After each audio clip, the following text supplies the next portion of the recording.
എങ്ങനെയുണ്ട് പടം? കുഴപ്പമില്ല, ഉണ്ടായിരുന്നു. കൊള്ളാം, നല്ല പടമായിരുന്നു. എങ്ങനെയുണ്ട് ശരിക്കും ജിത്തു ജോസഫ് ഇവരുടെ കോംബോ ഒക്കെ? കുഴപ്പമില്ല, നല്ല പടം. ഓഡിയൻസിന് കണക്ട് ആവുന്നുണ്ടോ? ഗെയിംസിനെ കണക്ട് ആവുന്നുണ്ട്. എങ്ങനെയുണ്ട് ബ്രോ? എന്നാലും എങ്ങനെയുണ്ട് പടം? ജിത്തു ജോസഫ് ഇവരുടെ കോംബോ എങ്ങനെയുണ്ട്? ആസിഫ് അലി പ്രാവശ്യം ഓക്കെ പറയാം. എങ്ങനെയുണ്ട് ഇവരുടെ കോംബോ? പടത്തെ കുറിച്ച് എങ്ങനെയുണ്ട് ഈ കോംബോ? എങ്ങനെയുണ്ട് ആസിഫ് അലി ജിത്തു? അതിപ്പോ രണ്ടാമത്തെ അല്ലേ കോമ്പോ, നല്ല കൊള്ളാം. ശരിക്കും ട്വിസ്റ്റ് ഒക്കെ എങ്ങനെയുണ്ട്? ത്രില്ലറോട് ബെറ്റർ. അവസാനം ആസിഫ് അലിയുടെ ഞാൻ ഒരിക്കലും എക്സ്പെക്ട് ചെയ്തില്ല. ശരിക്കും ട്വിസ്റ്റ് ഒക്കെ എങ്ങനെയുണ്ട്? കണക്ട് എല്ലാം ആവുന്നു പൊളി പൊളി, പറയാനില്ല. പടത്തിൽ എടുത്തു പറയുന്നത്?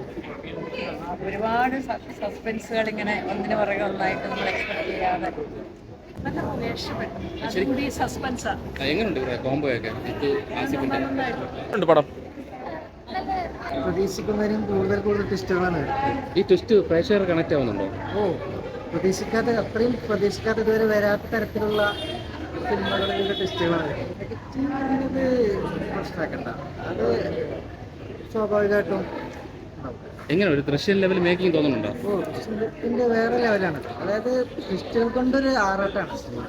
നമ്മൾ പ്രതീക്ഷിക്കുന്ന പോലെ പിന്നെ അപ്പോൾ അടുത്ത ട്വിസ്റ്റ് വരും. മൊത്തത്തിൽ ഒരു വേറിട്ട് പടം. എല്ലാവരുടെ അഭിനയമൊക്കെ എങ്ങനെയുണ്ട്? അഭിനയൊക്കെ നല്ല അഭിനയം. ആസിഫ് അലിയൊക്കെ പ്രത്യേക വേറിട്ട് ശൈലി, ഇതുവരെ ഇല്ലാത്ത തരത്തിലുള്ള അഭിനയം. നല്ല ത്രില്ല് അടിപ്പിക്കുന്നുണ്ടോ? നല്ല ത്രില്ലിംഗ്. കുറേ ട്വിസ്റ്റിന്റെ പ്രശ്നങ്ങൾ പിന്നെ ജസ്റ്റ് വന്ന് കാണാം. ഈ ട്വിസ്റ്റ് കണക്ട് ആവുന്നില്ല ശരിക്കും?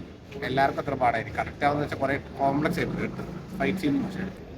നിശ്ചിത അത്ര എല്ലാവരുടെ അഭിനയവും കാര്യങ്ങളൊക്കെ അഭിനയം കുഴപ്പമൊന്നുമില്ല, പക്ഷേ ട്വിസ്റ്റ് ഫുള്ളായി പോയ പ്രശ്നമായിപ്പോയി.